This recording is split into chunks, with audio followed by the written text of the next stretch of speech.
Welcome. My name is Josh Kampel. I'm the CEO of Clarim Media, which includes Worth and Techonomy. Thanks for joining us today for this important conversation about cybersecurity, about identity theft. Obviously, as people have been working remote for the past 2 years, we'll talk a little about how just access to our companies and how connected we've become have really challenged us. I wanted to thank UBS, our partner, a long-term partner, for really working with us to bring today's conversation to life. We'll hear in a second from Kevin Dennean at UBS, but really, again, thanks to them. As far as questions go throughout the session, if you have any, please feel free to use the Q&A function inside of Zoom. I'm sure by now many of us are familiar with how that works. So please put your questions in the Q&A function, and we will try to get through to them. So I do want to bring Kevin up first. There's Kevin. How are you today? Hey, Josh, how are you? Great. So you're in the office. That's exciting. Commuting back in? I am. It feels great to be back in the office, to be honest with you. Yeah, I feel like we're both a little overdressed for the past 2 years, both wearing jackets. Definitely haven't done that much in the past couple of years. So Kevin Dennean joined UBS in 2015. He's been covering the technology sector for over 20 years at UBS. He covers technology and the telecom sector. And Kevin, you and I, connected yesterday. We talked a little about this session. Give us a little about what you're seeing as we're about to, in a second, bring on, Jeffrey Katzenberg and Hari from Aura. How is UBS looking broadly at cybersecurity? What are some of the trends and the things that you're seeing? Yeah, for sure, Josh. So I think there's a couple of things. I think one thing that we're paying attention to, both on a fundamental standpoint and from an investment standpoint, is really a few things. First, a changing nature of threat actors, the changing nature of cyber risk, and the changing nature of cybersecurity. So if we go through those quickly, if you think about threat actors, the bad guys in cybersecurity, that's really evolved over time. Years ago, when we were all a lot younger and the internet was a new thing, we had, script kiddies, kids who would just sort of go and do these hacks that were akin to pranks, not really causing real economic damage. But look at where we are today. We live in a world of cybercrime. We live in a world of organized cyber criminals. We live in a world of state-sponsored cybercrime. We live in a world of hacktivism. We live in a world of corporate espionage via cybercrime. So the nature of the threat actors has changed dramatically, and that's really changed the nature of cyber risk. And we all know the economic damage that can be caused and the human damage that can be caused. But what I like to say about cyber risk is now it's about to get real. So we are not far away from actual death by cyber risk. If you think about some of the hacks that have been happening in this time of COVID lockdown, there was a dialysis facility that was held up by ransomware. That can have real life impact. I don't think there was a fatality related to that, but we're not far off from a cyber attack causing, loss of life. Increasingly, you hear politicians, industry analysts, people in government talking about the risk of a cyber war spilling into a real shooting war. That's not a hard scenario to imagine.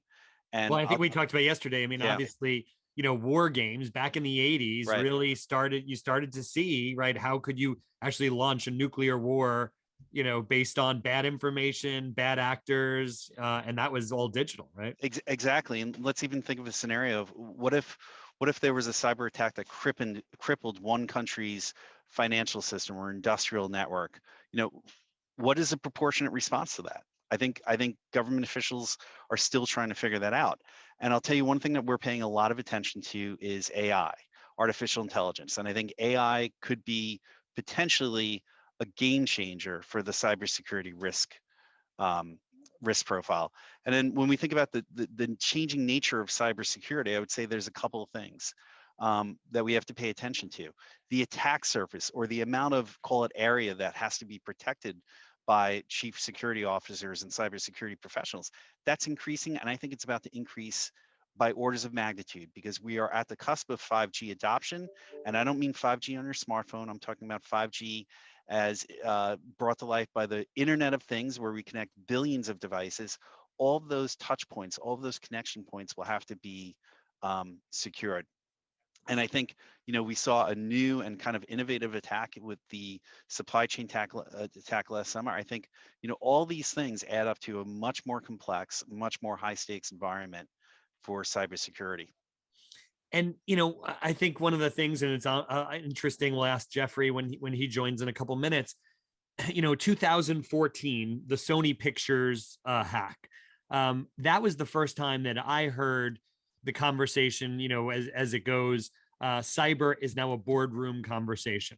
And you had some interesting sort of anecdotes and comments about how historically, CTOs, CIOs were thinking about their cyber investment. And how has that changed from, pre-events like Sony to today? Yeah, Josh, it's a great point, and I think that you're right. I think that Sony hack changed the way that cyber risk is viewed, and it became, as you said, a board level discussion. I also think, and it was a seminal event, and I think what we've seen over time is, yeah, we're always going to try to keep the bad guys out of our network, but I would tell you that the CEO, the board member, the chief security officer who stands up in front of you and says, I've never been hacked, they're either lying or uninformed, because the reality is every enterprise everywhere has been hacked. And I think that realization, that admission, has caused a shift in cybersecurity priorities. We're going to try to keep bad guys out for sure, but there's increasing focus on detection and remediation. I know I've been hacked. I'm the chief security officer. It's my job to go in and find the hack as quickly as I can and firewall that damage. Make sure that that damage that I remediate the impact as quickly as possible. And I think, what that means practically is we're seeing more focus on identity and access management, making sure that you are who you say you are, and that you only get entitled, that you are viewing data and accessing data and applications that you're entitled to. We're seeing more focus on making sure that data isn't exfiltrated out of your organization. We're also seeing new architectures like zero trust architecture, which I think of as sort of like an extension of identity and access management. But this notion that just because you're in my network, I'm not going to trust you because I know that my network could be penetrated. So we're still going to see all the old tools, antivirus, for as much as people think antivirus doesn't work, it's still a big market. We're still going to see firewalls, but we're going to see layers upon layers of defense. Yeah, and I think again we'll hear from Hari in a couple minutes around how Aura is addressing this. But talk about the difference between enterprise, cybersecurity and individual, because the individual in many cases ultimately is one of those points of entry, for to the enterprise. So how do you balance in an environment where it's bring your own device and people are connecting from everywhere on personal, and how do you protect the enterprise? Yeah, it's a good question, Josh. And to be clear, I'm a equity analyst. I'm not a cyber professional myself, but I think I can speak to a couple of things. So one, I think bring your own device. We're seeing a lot more sort of remote access technologies that have been brought to the fore. So rather than having your own device where you're plugging into the corporate network, you're accessing, easy for me to say apparently, accessing a virtual instance of your desktop. So your hardware actually ends up being just a means of displaying a virtual desktop that's running a server somewhere. So I think that's one thing. I think some of this is from a personal standpoint, because I think you're right. It's because our worlds are much less boundary driven or boundary defined. Our personal lives are bleeding into our professional lives. I think some of this is good personal cyber hygiene. Making sure that you have all your updates, making sure that you're not running outdated software. And the reality is in the enterprise, and this is a part of good personal cyber hygiene, the reality is still most attacks within an enterprise are things that are easily preventable. It's that old saying, and I hate to say it, I can't fix stupid. If I'm a chief security officer and I tell you, don't open that attachment that comes from somebody you don't know, and you open it, who's at fault? And phishing with a PH, that's a whole nother issue that becomes incredibly complicated. Spoofing is another mechanism, but it still comes down to good personal cyber hygiene. And I think with corporations like here, I know at our organization, we do a lot of testing of making sure that people are understand what some of the risks are and how to behave, so to speak, in the corporate environment from a cyber perspective. So, as you mentioned, you're, sort of an analyst covering the sector. We'll hear from Aura. Aura just raised, I think, 200 million at a over $2 billion valuation. Where do you see the market, the players, both at the enterprise level, the Palo Altos, the Ciscos, their heavy investment into enterprise, where the Nortons and the McAfees, what do you see across the market on sort of how these companies are growing and doing? I'll answer it at sort of a high level and at the industry level, and not talk about specific companies if that's okay. But I think a couple of things. I think antivirus has been a market that really hasn't grown for a long time. It's a cash cow. It allows companies to sort of take that cash and sort of reinvest it into other platforms. I would say at a broader, higher level, I think that one of the problems that the industry faces is too much technology, too many companies, not enough people. So I think what every cybersecurity professional wants is more of a platform solution. And I think what you're going to see happen over time is individual companies go from point products to full suite platforms where they start off providing one or two basic functions within the cybersecurity sort of landscape, but through acquisitions, through product development, they subsume other adjacencies onto their platform to give more of a seamless experience. And one thing that we've heard from cybersecurity professionals is that giving me more budget doesn't necessarily help me, because there's such a dearth of cybersecurity talent. I need more automation tools. I need more reporting. I need more telemetry about what's happening in my network. So I think you're going to see, continued consolidation, both from that, organic and inorganic product development area. I also think you're going to see large companies do acquisitions to consolidate their position within the cybersecurity landscape and to be more of that full suite vendor over time. And I think that's a perfect transition, because I think Aura has positioned itself on the personal side of cybersecurity to be that holistic 360, sort of, solution. So Kevin, really appreciate you sort of giving us some of the background and some of how you guys at UBS are looking at the market. I'm going to bring you back towards the end to talk a little more and field some questions. And at this point, going to bring Jeffrey and Hari up, and we'll see you in a couple minutes. Thank you. Thanks, Kevin. Thanks. Well, welcome, Jeffrey and Hari. Thanks for joining us. We were just hearing a little from Kevin Dennean at UBS, who's an analyst there covering technology and telecom on what they see going on in the market. So I'll introduce these two gentlemen. Jeffrey Katzenberg is someone who appeared on the Techonomy stage 10 years ago. We're actually celebrating our 10th anniversary. So excited that he's back with us. He probably doesn't need much of an introduction, maybe a little update on what he's doing. But Jeffrey was the chairman of Walt Disney Studios, was a co-founder of DreamWorks and CEO of DreamWorks Animation. Started WndrCo as an investment vehicle. We'll hear in a second a little about WndrCo. And Hari is the CEO of Aura, a serial entrepreneur in the tech space, was previously the founder and CEO of Endurance International Group, which he grew to over 3.5 billion, 3,500 employees worldwide. Gentlemen, thanks for joining me today. Jeffrey, why don't we start with you, just to give a quick update on the people that may not be familiar with WndrCo and what you're doing, just to sort of set the stage and give them an update and why cybersecurity.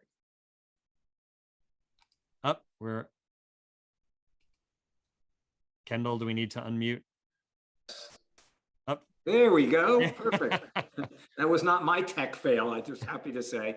Sorry, Josh. So ask away. Yeah. So give us an update. Tell us what WndrCo is for the people out there that don't know. And also, as you diversify, I mean, it was funny. Before you jumped on, I cited the 2014 Sony Pictures hack as an interesting point in the industry where cyber became a boardroom conversation. So even when you were back in Hollywood thinking about that, would love any reflection on that as well. So let me go back 5 years. Had a great run in the media entertainment space, sold DreamWorks Animation to Comcast, woke up the next day and said, okay, well, if you were 23 years old today, what would you be doing? And the answer is, I'd be in Northern California and I would be in digital technology. And the way I think about it is that if you look at 2010 to 2020, the impact of digital technology on every facet of our lives is really unimaginable, when you look back on it.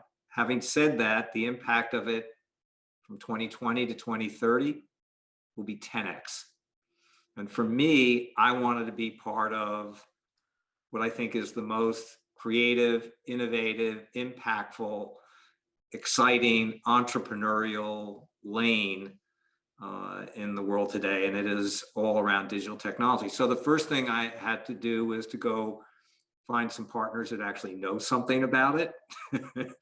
And so I was very fortunate to find 3 wildly talented people, each of which are half my age and twice as smart as me. And so Sujay Jaswal, Shenli Wang, and Anthony Soleil, and we partnered together and went out, put a holding company together. We wanted to be in the company building business as much as we wanted to actually be in the investing, sort of founders behind founders, if you will. Been a great journey. I got sidetracked, unfortunately so, for about 2 years on a little thing called Quibi, which was about as crazy a swing at the fence of anything that I've done. And I loved every minute, excited, challenged, proud, humbled by its failure, not humiliated by it.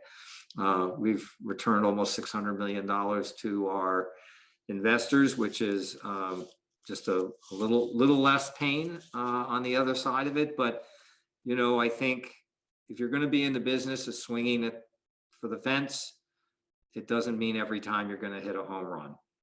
So one of the places we got super interested and excited about is in this whole idea of really sort of mobile security. When you think of it today, throughout the world, every single one of us have moved so much of our lives onto these devices. And I can't imagine that there's a single person that is watching this right now that if I ask them, do you feel like, when you think about, there's more of your assets and resources accessible on this device than in your home? Well, yeah. Look at everything you've done to protect your home. You've got a Ring doorbell, you have alarm systems, you have Nest cameras, and what do you have on this? Not much. And whatever you do have on it, as I said, I'm kind of a digital dummy. I don't really know, am I in any real way protected? And the answer is no. And that's what we went out to solve. Very fortunate to partner up with Hari, who is the founder and CEO of Aura, which is, I think, a leader right now with a phenomenal product, a tremendous roadmap for us in terms of what we will bring to consumers over this next year. And I sort of sit there and think that I can't imagine there's anybody today, with a phone that isn't worried about their vulnerability, and our ambition is to protect them. Great. And I think we briefly heard from Kevin at the very end about he sees in the market a lot of consolidation happening because there are a lot of different points of entry when we talk about identity and cybersecurity. And I think one of the quick things I said is, this is something that excited you and that we spoke with Hari about, was that you are this holistic 360 sort of approach to identity theft and cyber, whereas others, may have a solution for individual challenges. Well, that's the point. It's not that there have been no solutions in the business available to consumers. The fact is, there are hundreds and hundreds and hundreds of them. The fact that it's impossible to know which ones are good and which ones aren't, and how many of them do I need. And then, if you were smart enough to know that, and we got pretty smart people around us, it probably cost you $100 or $150 to go out and actually, through a dozen different subscriptions, different signups, all those things, none of it integrated, none of it working together. It's a crummy consumer experience. Sounds like the unbundling of content all over again. May not be the best for the consumer, but Hari, why don't? No, just the opposite. Actually, just the opposite, Josh. It's actually a great thing for the consumer, because our whole thesis and what Hari and his team have done is that they've actually gone out and acquired 7 companies, integrated them together, then put tremendous engineering resources about creating a whole nother set of functions and features on top of that into a single offering that actually is significantly less from a consumer standpoint. So honestly, It's just the opposite. Yeah, no, I actually agree. I was saying I think consumers thought the unbundling of content was going to be a good thing for them. Now they realize they have all these bills, the lack of interoperability. So, Hari, if you want, I think it would be helpful to maybe go through a little on your vision of what Aura was, how you were thinking differently than some of the other solutions in the market that were, right. You have the McAfees and the Nortons that have been around. We've all been familiar with them since we had our first PC. But I know you had a couple slides. If you want to maybe just kind of walk the group through, sort of the approach you took, to developing Aura. Sure. Happy to do it. Let me just put this up. Can you see that okay, Josh? Yep. Great. So I think Jeffrey covered a lot of the WndrCo stuff. And so they've been a great investor, wonderful to work with. And we have some other folks in the mix here as well, like Madro and Excel, General Catalyst, and a big group. But to answer your question, the way that we thought about the problem is what was in the market.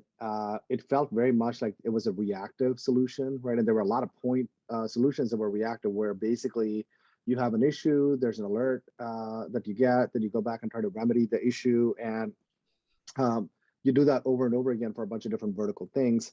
So it almost felt to us that there was a category missing here, because this is not a problem. Like, enterprises are a little bit different, but for consumers, not a problem that people really want to engage with. Like, they don't wake up in the morning thinking about, oh gosh, like I'm going to fortify my online defenses. It's sort of like one of those things that they know they have to do, but if there's any friction in the system, then you can't get the consumer to engage with the problem.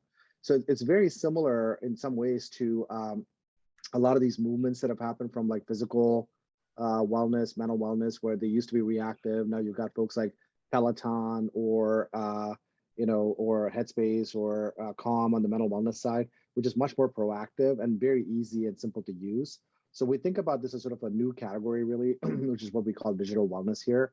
Because underneath the surface, if you're not taking care of it, people are aware of it, but maybe not to the level of detail they need to. There's a whole series of things that keep on happening: identity theft, account hacking, credit theft. And this list keeps on changing every day, every week. And underneath it, it's the same sort of data that gets packaged up lots of different ways. And the next sort of clever set of crimes going to come out of that. And the difficulty is that over time, a lot of these crimes have gotten a lot more sophisticated. And the solutions that were point solutions, there's just a lot of gap between these products now. So we thought about it and said, look, like, we have to take a holistic view of the consumer and their family, because looking at it in a landscape that's really changed, moved away from desktop, which is where a lot of the solutions were built for. Everything is much more mobile. People are more connected than ever. And so it's not a good comprehensive solution. And so we took the approach of finding, like, we had a vision of what a fully autonomous product would need to look like that was proactive, easy to use. And for filling up many of the elements of it, we went out and did some acquisitions, put about $350 million of capital to work to go buy some of these assets, integrated a lot of these features, and came up with something that's more comprehensive and much more modern. We put a lot more additional R&D dollars into it as well. The solution basically covers identity, devices, Wi-Fi network, social media, assets, privacy for your entire family. So, kind of think of it as identity protection, antivirus, anti-malware, a secure network kind of underneath the underpinning, managing your social media, and many of these elements. But the two big pillars that consumers always look for, one is financial protection, because you go to a consumer or family and say, look, you should make sure there are no viruses on your computer or your network is protected and safe. They kind of say, okay, like that sounds really good. I'll engage with it, but not very much. The moment you start talking to them about, saving their money and financial protections and how this data can get used to be able to commit negative financial crimes against them or their family, or family protection like parental controls, kids' data, things that are sort of inside different networks, et cetera. Those are the two pillars that we kind of try to anchor our product very much around. But many of these are entry points through which negative elements come in and get your data.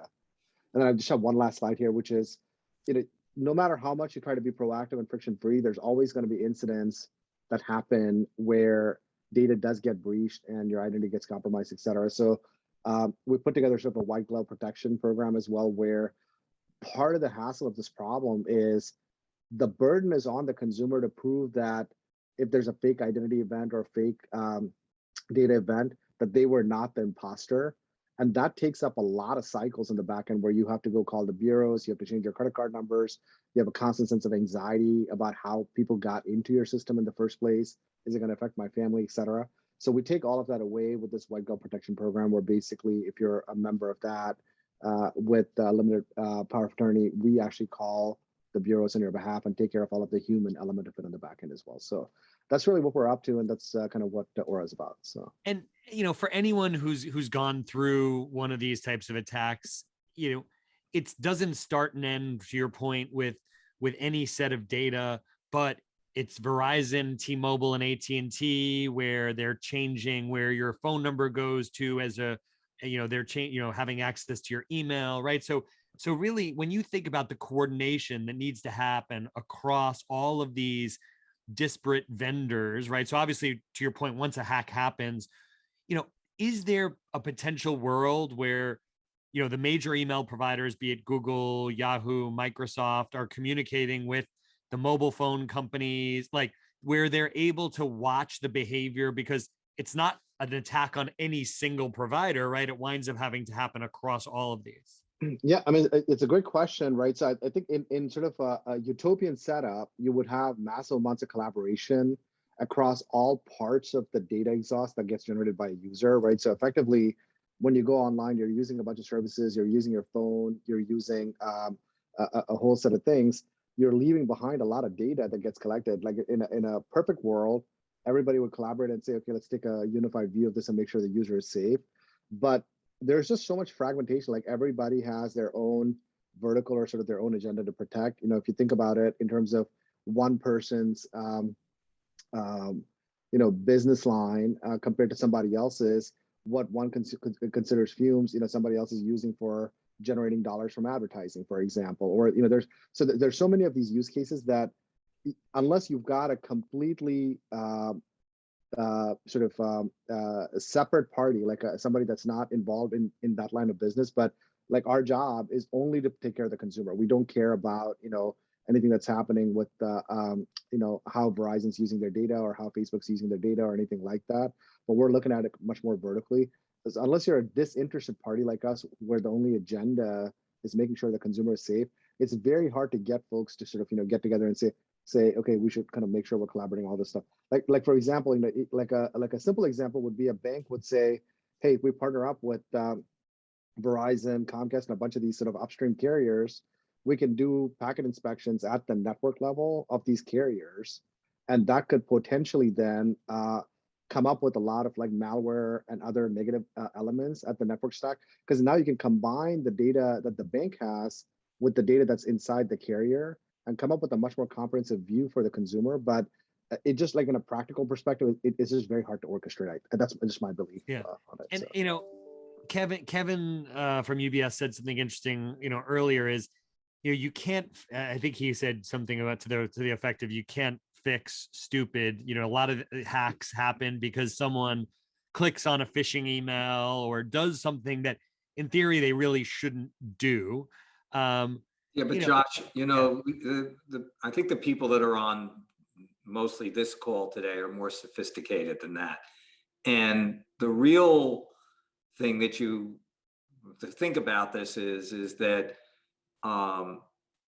criminals are really smart, and they are very industrious, and they actually know to come to your home and break in is very high risk and unknown reward. To break into your phone is really low risk and really high reward. And so the level of sophistication, I mean, yes, phishing, there's an amazing thing that's gone on here in California, which is at 3 o'clock on Friday afternoon, an email goes out to people saying, this is your utility. It's going to be turned off at 5 o'clock this afternoon. If you don't wire in $421, you're behind. This is your final notice, right? Notification. There are people that do it. Unfortunately, there's actually a high degree of fraud around that. But we're talking about more sophisticated, very targeted at people with high net wealth, real assets. And the damage that can be done is really, it's way beyond phishing. Right. So when you think about that, Jeffrey, as far as an investment opportunity, obviously, Aura just raised a good amount of money at a big valuation. It sounds like the total addressable market is huge, because probably have consumers invested. It sounds like, if they underinvested in their security as far as cyber goes. Yeah, but this is a right now. So we were actually in a meeting this morning. Ari and I were actually talking about it. This is an inflection point is coming right now, which is we all know we traded away our privacy.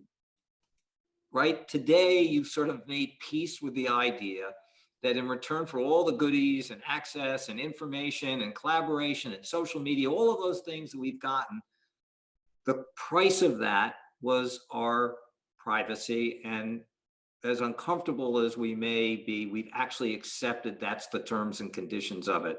What we didn't trade away is very specifically our financial assets, which are now under attack. And if you take this past year, there was more felony theft done on mobile devices than breaking into homes. It's the first year it's actually now they've passed, and it's only going to go up. And so when we look at the market and talk about the TAM of it, honestly, outside of China and North Korea, it's everybody.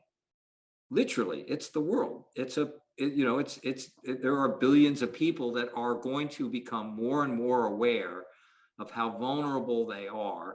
And you're going to want to protect yourself for this. There isn't anybody that isn't gonna, if they have the resource, to protect those valuables in it, they're gonna do it. Right. And our ambition is to be best first and always trying to stay ahead. Think about almost like what Microsoft Office has done. It's continue to innovate, put new features and functions all of the time, to continue to make it, sort of the top of the line.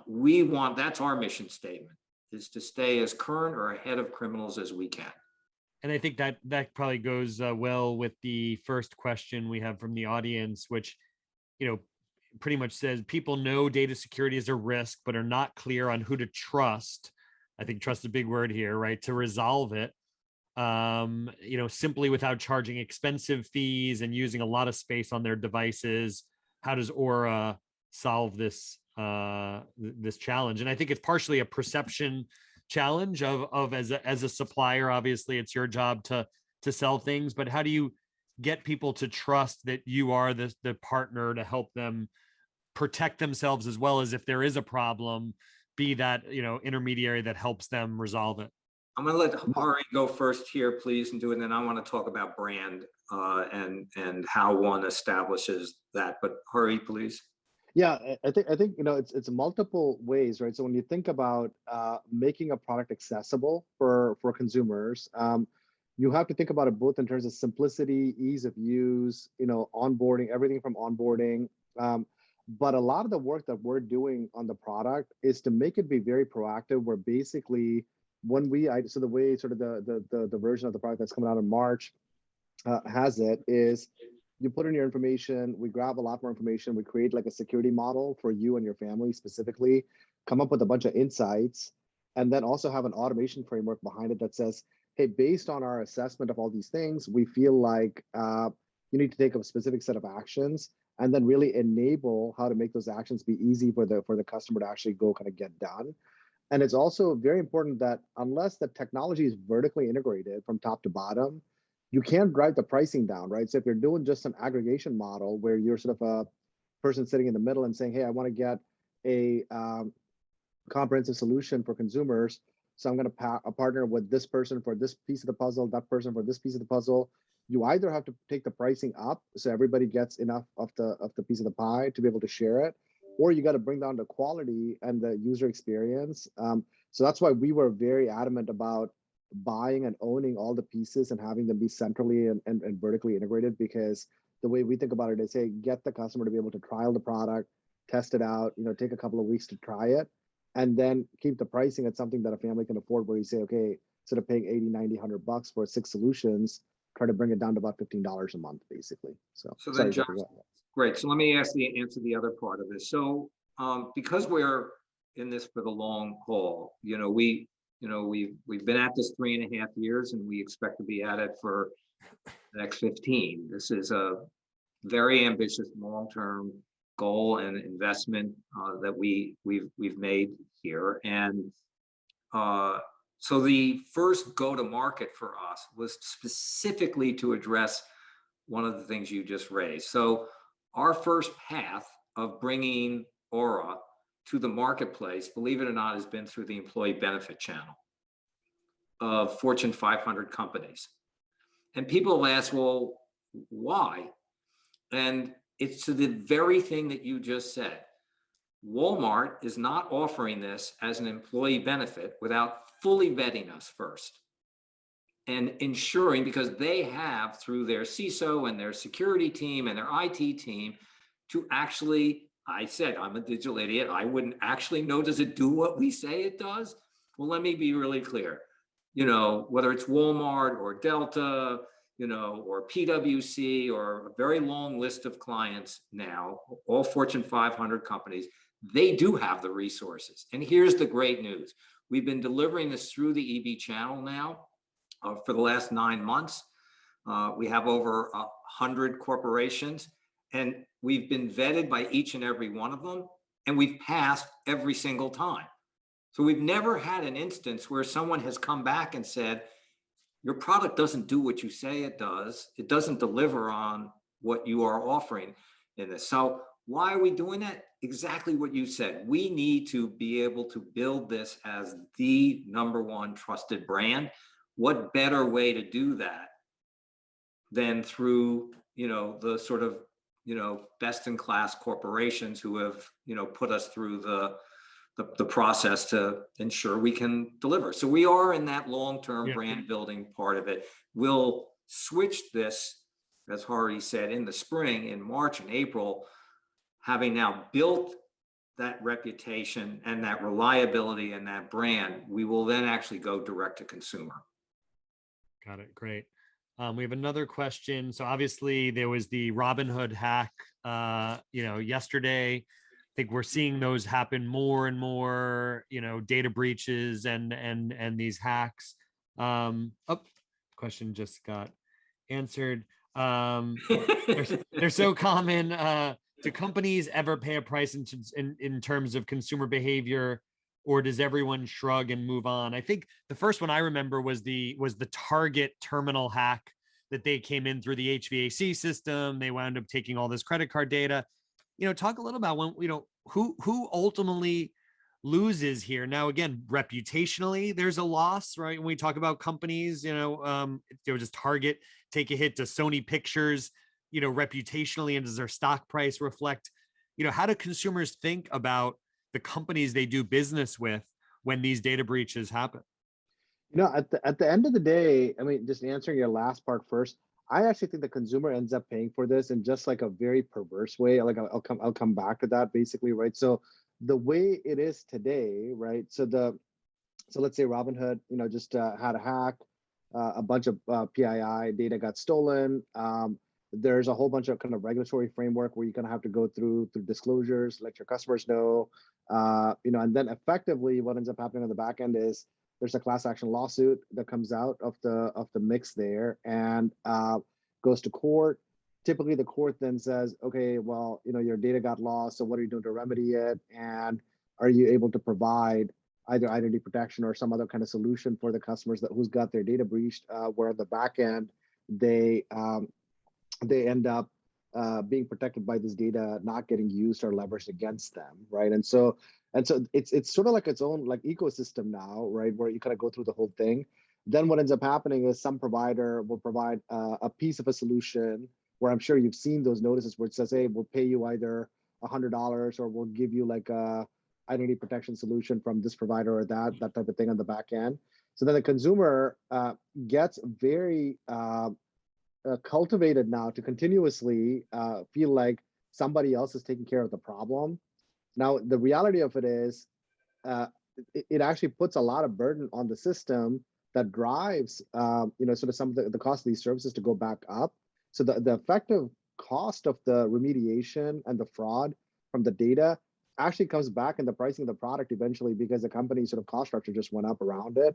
And now, now the consumer is paying for it on the back end of it. So, and then it also creates another sort of negative behavior, which is people then start feeling like somebody else is dealing with this problem. Like, oh, I think that the breach notice I got, is going to make sure whatever service provider they're going to use is going to take care of it. That might be like a very small fractional solution. A lot of times it actually expires within 2 years.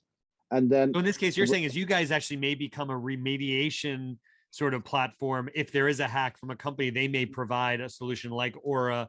We do actually, yeah. So we do that today, and that's why we're pretty familiar with that ecosystem. The thing is, on the back end of it, 95% of the consumers won't renew because it's like a court mandated thing. They get like a small portion of a solution, and it doesn't take care of the problem for them on the back end. And now they have a false sense of security that everything is fine.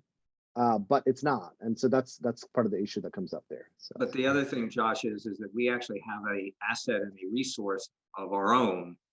And Hari, why don't you talk about so we have the largest VPN in the world, have over 500 million downloads of this, and so this is a constant source of data for us that we are scanning very specifically to see that anomaly, that activity, before it actually makes it to the consumer. So I don't know, Hari, if you want to chat a little bit about it. Yeah, no. So we basically have about 500 million users. We're now the world's largest mobile VPN network. So from that, we get a bunch of information, and we're able to see anomalous patterns that happen for individual consumers and say, okay, this consumer typically doesn't send a lot of traffic out to this part of the world, and now they are. And inside our network, we're seeing a whole bunch of these kinds of activities.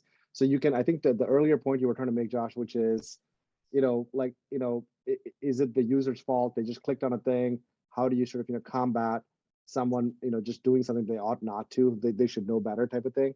And that's part of what we're trying to combat is I don't know that you'd ever get to a point where you go to somebody and say, hey, like, don't use the same password across 5 different services. Like right now, 74% of the population uses the same password across 5 things. One of those accounts gets breached.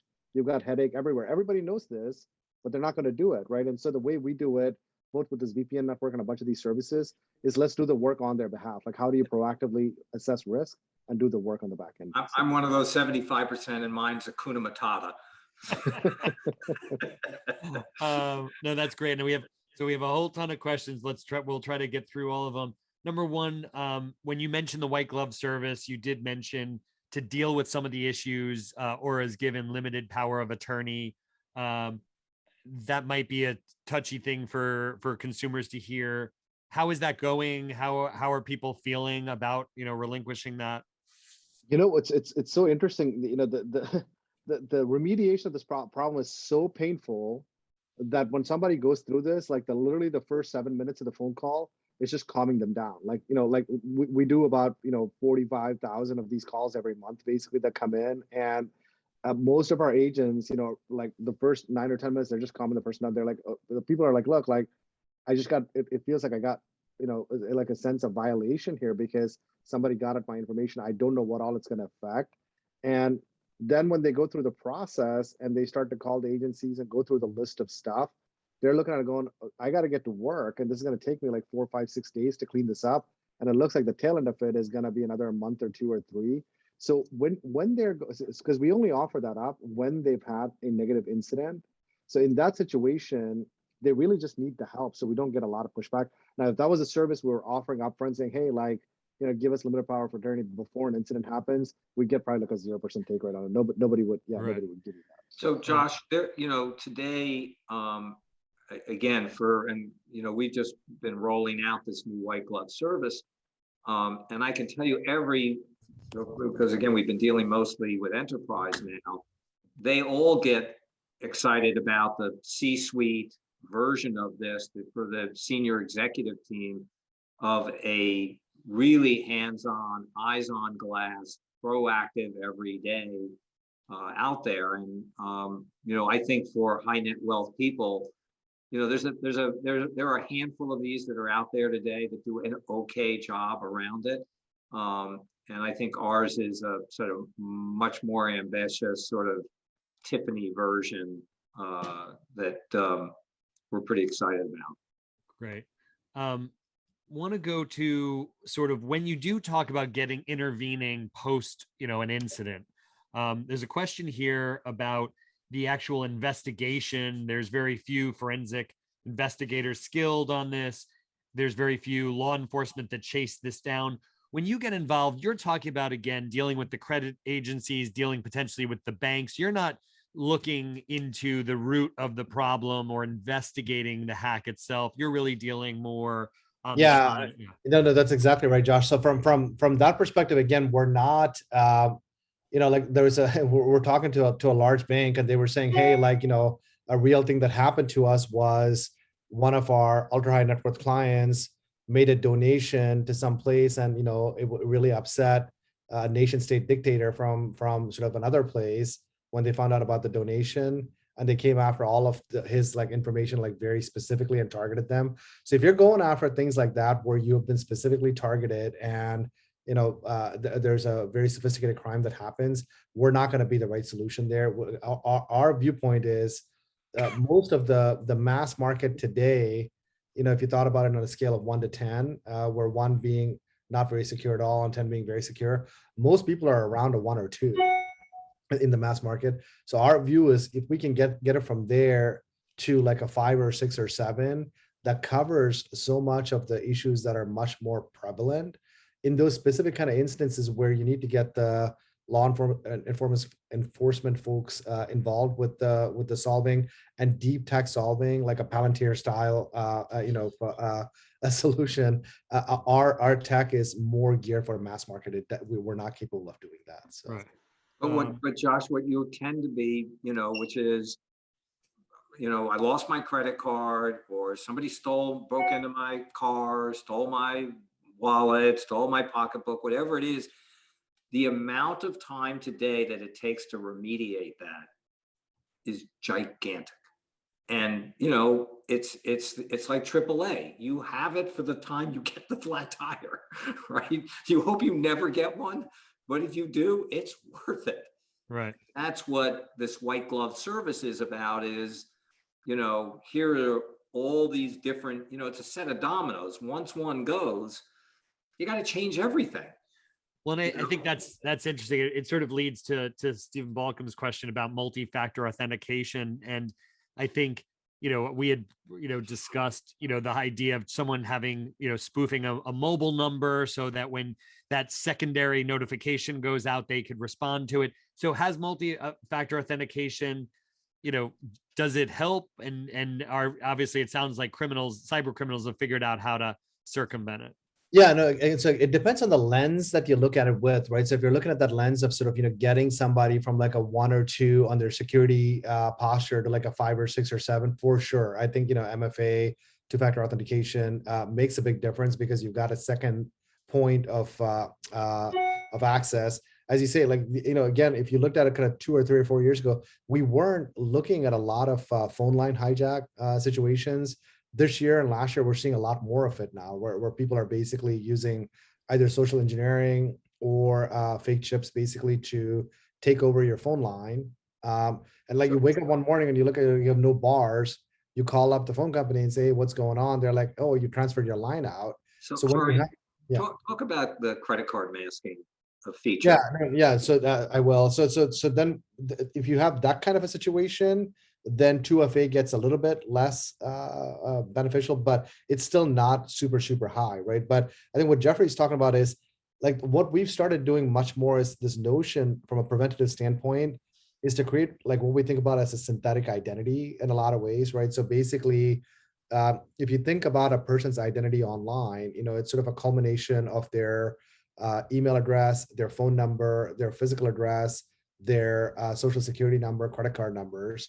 So across each of these dimensions, we're saying, hey, in a very easy, unintrusive way, can we create an alternative version of that the user can use with their real information behind it? So like the mass credit card product, which we just launched, we have the ability to connect that to your real card, put that inside a digital wallet. So you go online to go shopping, and let's say you're buying something on Amazon, or actually, find another vendor, like somebody that may not have good controls in place.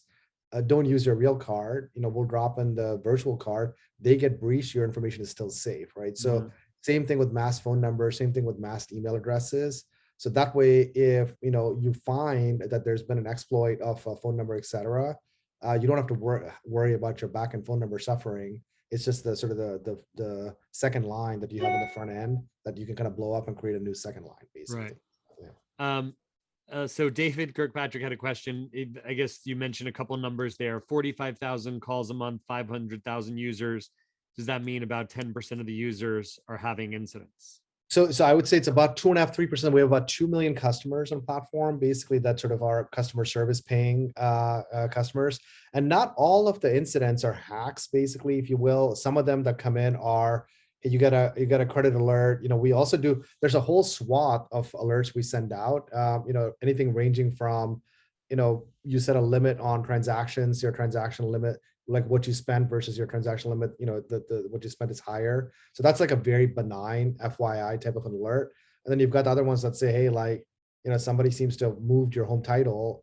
Are you sure that's you? Right. And that one's like more serious, or something happened to your credit that's more serious. So most of the calls that come in tend to be on the more, I'm worried about my finances. It feels like somebody's going to steal my money. Like it's a negative event that's happened.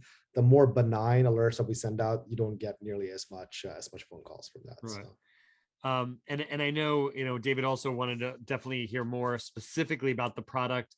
And I know we're going to have to wrap in a couple minutes. I did want to let everyone know we'll be sending an email that Aura is offering for everyone here 40% off, sort of both an individual as well as a family on the white glove service. So we'll be sending that out, and I'm sure again on the website we'll be able to provide information on the ultimate family and ultimate individual coverage and how that actually works. But I think, Hari, to one of the questions earlier on the client that's in, sort of loaded onto a device, someone had made a comment about space and resource intensiveness of that. Can you just talk a little about, what's residing on the mobile device and what is that actually doing? Yeah, so it's very lightweight. It's very fast. There's basically a just an app. It's another app that you sort of install on your phone. If you don't want to install the mobile phone app, you can just load it up on your desktop. You can also do it through the web. So there's a web app as well, basically. Now, obviously, if you don't have it on your mobile phone or desktop and you want to turn on VPN protection, or you want to turn on anti-malware sort of searches on your desktop, you can't do that from the web, but the other features will work fine. But given that it's sort of working at scale across a sort of massive swath of freemium users, we've tweaked this thing over the last several years over and over again, so it scales really well. And generally, I would say we're never we never feel like we're quite there, but the product experience is certainly better than a lot of the folks out there today. But there's just a lot more to come here. Like in the next year and a half, we're pretty excited about a lot of the upgrades and changes that are coming up here on the product. So great. I do want to invite Kevin back on for a second. See if Kevin, did you have any questions for Jeffrey or Hari that as we've gone through this? I guess one question I'd be interested in hearing is, how do you find a competitive landscape? I know you talked about there's some fragmented solutions out there, and you've gone through the employee benefit channel, but what's been the biggest surprise for you relative to the competitive landscape? I think in general, the competitive landscape is still a little bit fragmented. Like structurally, many of these folks tend to be larger businesses with big distribution reach. Historically, they've sort of built solutions that are a little bit more desktop oriented and maybe a little bit kind of backward looking, that are sort of password looking is what I would say. The thing that's surprising is even with what we consider a fairly poor product experience, right, where you kind of put some of these things on your computer, sometimes it's very hard to get rid of it. The pricing policies are a little bit sort of sketchy at times, where you kind of come in with an intro price and then the back end it kind of doubles or triples your price when you kind of go up for renewals. Even with many of these things, consumers are still getting to these products in droves. Like people, because there's just like not a lot of good alternatives. So that's been surprising, because in a lot of other markets, where you would see that product experience, product quality would dictate a level of growth. But given how big this market is, we're happy that many of these folks are still doing quite well. But it's surprising to us that people still flock to that in droves with what feels like not a particularly pleasant product experience. So, great. Well, Hari, Jeffrey, Kevin, really appreciate you joining us for the last hour. I think these conversations will unfortunately continue and grow as I think we're all now working remote on devices more. Kevin and I talked about IoT. As more devices continue to connect to our networks, there's more, threat surface area and attack surface area. So I'm sure we'll be, living these conversations on an ongoing basis. Thanks to UBS for making this possible. As I mentioned, we'll be sending out a follow-up note to all the attendees, offering sort of a discount on the ultimate personal and family coverage by Aura. So hopefully some of us will be experiencing that. We will be editing and making this recording available. So for anyone who missed anything or have colleagues that they think would be interested in watching it, it will be posted on worth.com. We'll be sending a note about that. Again, really appreciate everyone, and hopefully we'll be together at a live event in the not too distant future. To that point, we will be hosting our first significant live event in New York City in December, the Health and Wealth of America, which will bring together leaders across business, academia, tech, people like Anthony Scaramucci talking about NFTs and crypto, the CEO of Care Credit talking about financing of healthcare. So excited. You guys will all see an invite about that for December. And again, everyone, hopefully stay healthy, and we'll see you again soon. Great.